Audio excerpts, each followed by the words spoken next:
केशवानंद के जीवन पर आधारित कार्यक्रम युग पुरुष संत स्वामी केशवानंद।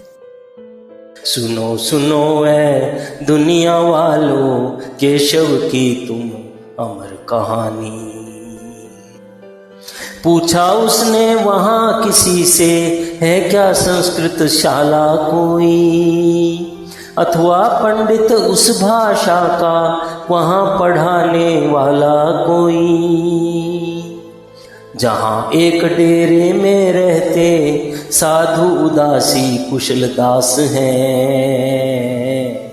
7-8 उनके जो चेले पढ़ते लिखते उन्हीं पास हैं।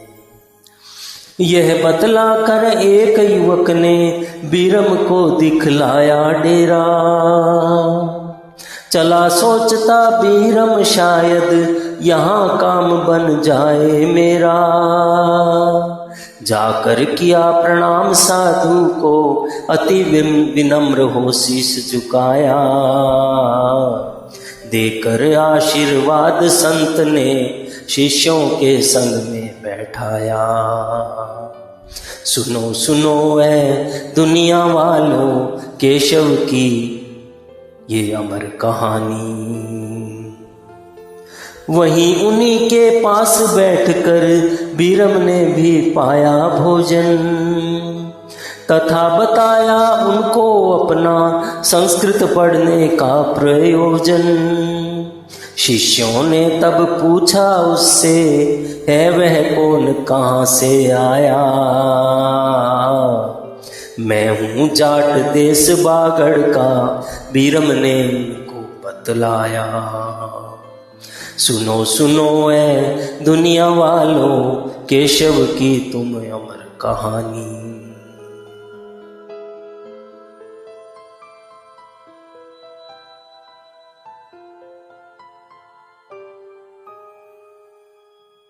समय का चक्र चल रहा है और बार बार कह रहा है, मैंने रुकना नहीं सीखा है।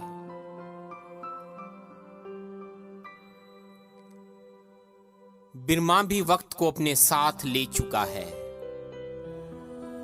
और बिरमा भी मन में यही ठाने हुए है कि मुझे वक्त की भांति रुकना नहीं है।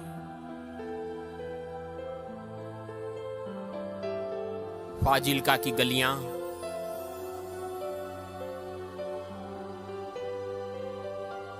उससे अपनी सी नजर आने लगी, लेकिन इन गलियों में उसे कहीं नई छांव मिलेगी, मन में यह प्रश्न भी है। मन में अलग अलग तरह के भाव चल रहे हैं।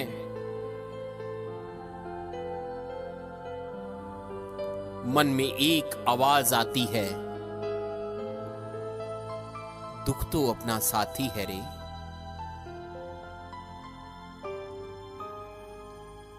और दूसरी तरफ एक नई आवाज आती है, चलना ही जीवन का नाम है।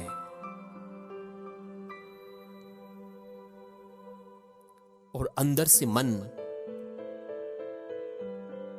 फिर एक नई आवाज देता है, इस दुनिया में आता तो हर कोई है, और जो इस दुनिया में आया है उसे इस दुनिया से चले जाना है। लेकिन वक्त उसे ही याद करेगा जो इस जमीन पर अपने पैरों के निशान छोड़ जाएगा।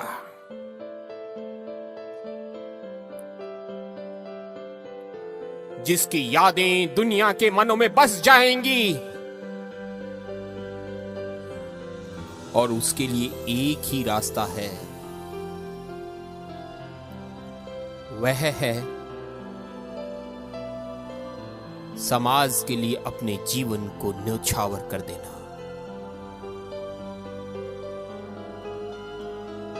लेकिन ये कैसे संभव होगा?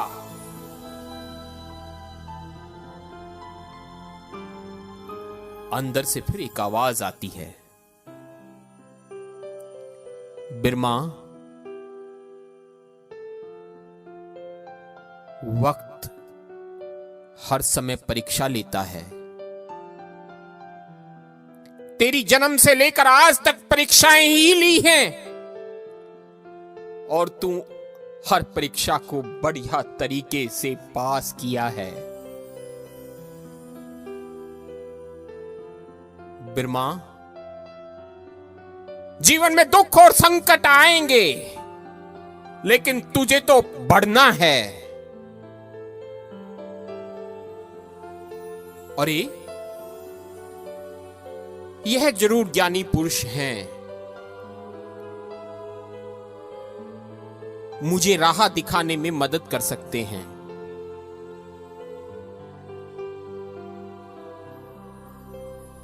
अरे बिरमा,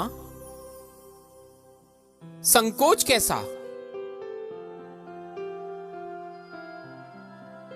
इसी माननीय से जानते हैं कि क्या मेरी राह फाजिल का ही है।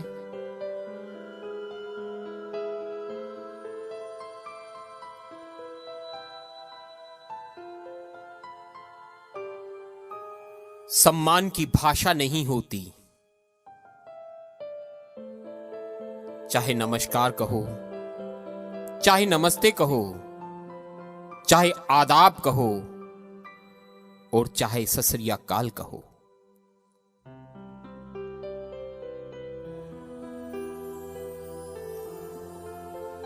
उस व्यक्तित्व के धनी ने बिरमा से जानना चाहा, तुम कौन हो?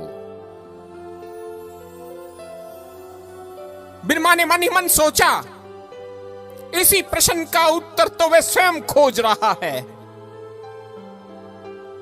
कि मैं कौन हूं। अंतर मन से अलग अलग आवाजें आ रही हैं। दृढ़ मन कुछ करना चाहता है।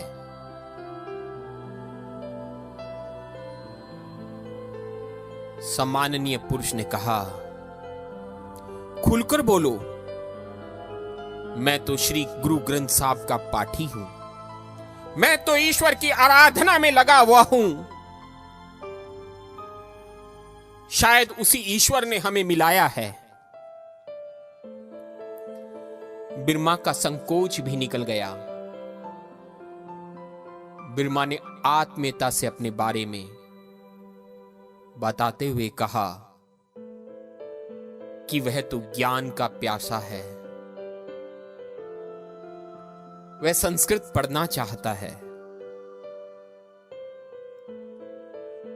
ओह बिरमा, फाजिल्का में संस्कृत? नहीं नहीं नहीं नहीं, फाजिल्का में तो कोई संस्कृत पाठशाला नहीं है।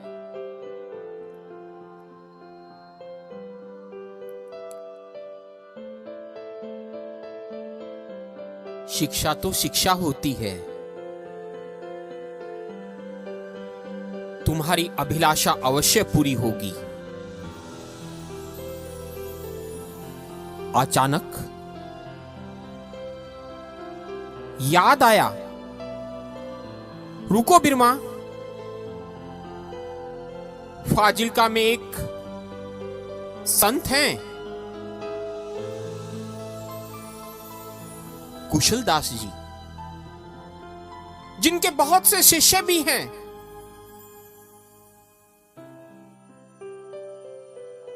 और वह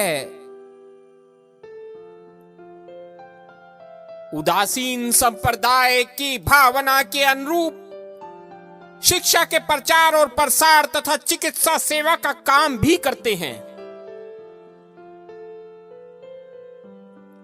शायद वह तुम्हें राह दिखा सकें।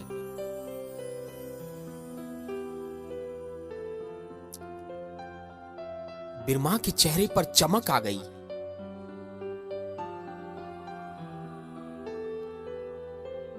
अरे, बिरमा को तो लगा उसे नया जीवन मिल गया।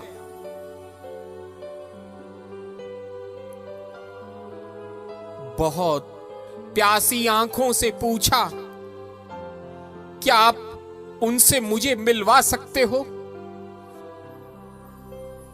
क्यों नहीं? उन्होंने एक अन्य सम्मानित पुरुष को बुलाया जिसका नाम था मंगतराम डाबड़ा, और उसे समझाते हुए कहा कि यह युवा पढ़ना चाहता है, इसकी आंखों में चमक देखो, इसके आंखों की जिज्ञासा देखो। इसे कुशलदास जी के डेरे ले जाओ।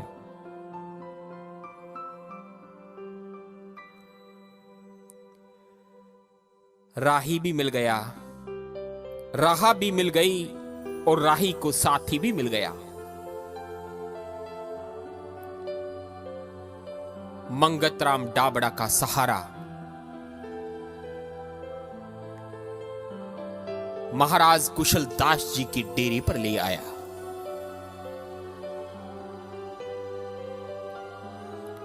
आदर भाव के साथ नमन किया।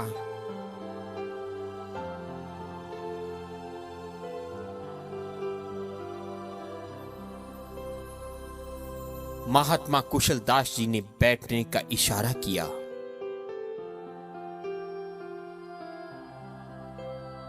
सौम्यता, सरलता, यही ख्याल आए कुशलदास जी के मन में। विलक्षण बालक है,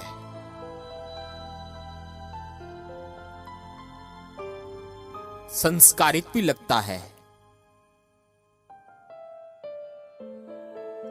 संस्कार या तो परिवार से मिले होंगे या लू के थपेड़ों ने संस्कार दे दिए होंगे। कुछ देर बैठा रहा बिरमा। कुशलदास जी ने भोजन ग्रहण किया और उसके बाद अपने शिष्यों को भोजन ग्रहण करने का आदेश दिया। नाम जानने के बाद बड़े असीम स्नेह और प्रेम से कहा, बिरमा तुम भी इन अपने गुरु भाइयों के साथ में भोजन करो। ओह, कितना असीम प्रेम और स्नेह था कुशलदास जी के उन वचनों में। एक नजर गुरु भाइयों की ओर घुमाकर देखी, सब अपने अपने लगने लगे, जैसे वर्षों से अपने हों। एक अजीब सुकून मिला।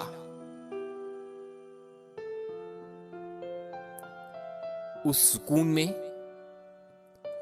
प्रकृति के उस संदेश को ढूंढा कि बिरमा तुम्हें अपनी राह के लिए माध्यम मिल गया है। कुशलदास जी ने ज्ञान के जिज्ञासु बिरमा को अपने डेरे में रहने की अनुमति दे दी और यहीं से शुरू होता है एक नया संवाद। रात को सुकून से सोते हुए बिरमा के दिमाग में वही शब्द संध्या प्रार्थना के रूप में गूंज रहे हैं। जो व्यथाएं तुम्हें प्रेरणा दें, उन व्यथाओं को तुम पुकारो। जूझ कर कठिनाइयों से जीवन अपना संवारो। जो व्यथाएं प्रेरणा दें, व्यथाओं को दुलारो, जूझ कर कठिनाइयों से रंग जीवन के निखारो। जो व्यथाएं प्रेरणा दे उन व्यथाओं को दुलारो। दीप बुझ बुझ कर जला है, वृक्ष कट कट कर बढ़ा है। दीप बुझ बुझ कर जला है, वृक्ष कट कट कर बढ़ा है। मृत्यु से जीवन मिले तो आरती उसकी उतारो। मृत्यु से जीवन मिले तो आरती उसकी उतारो। जो व्यथाएं प्रेरणा दे।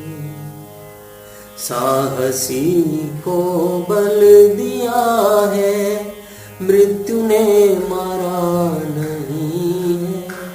साहसी को बल दिया है, मृत्यु ने मारा नहीं है। राह ही हारी सदा, राही कभी हारा नहीं है। राह ही हारी सदा, राही कभी हारा नहीं है। जो व्यथाएं प्रेरणा दे। बिजलियां कब काली घटाओं से रोके से रुकी है। बिजलियां कब काली घटाओं से रोके से रुकी है। डूबते देखे भंवर ही, डूबते देखे भंवर ही। डूबती धारा नहीं है, डूबते देखे भंवर ही। डूबती धारा नहीं है। जो व्यथाएं प्रेरणा दे उन व्यथाओं को दुलारो। जूझ कर कठिनाइयों से रंग जीवन के निखारो। केशवानंद के जीवन पर आधारित कार्यक्रम युग पुरुष संत स्वामी केशवानंद की आज आप सुनेंगे तीसरी कड़ी। आप सुन रहे थे संत स्वामी केशवानंद के जीवन पर आधारित कार्यक्रम युग पुरुष संत स्वामी केशवानंद।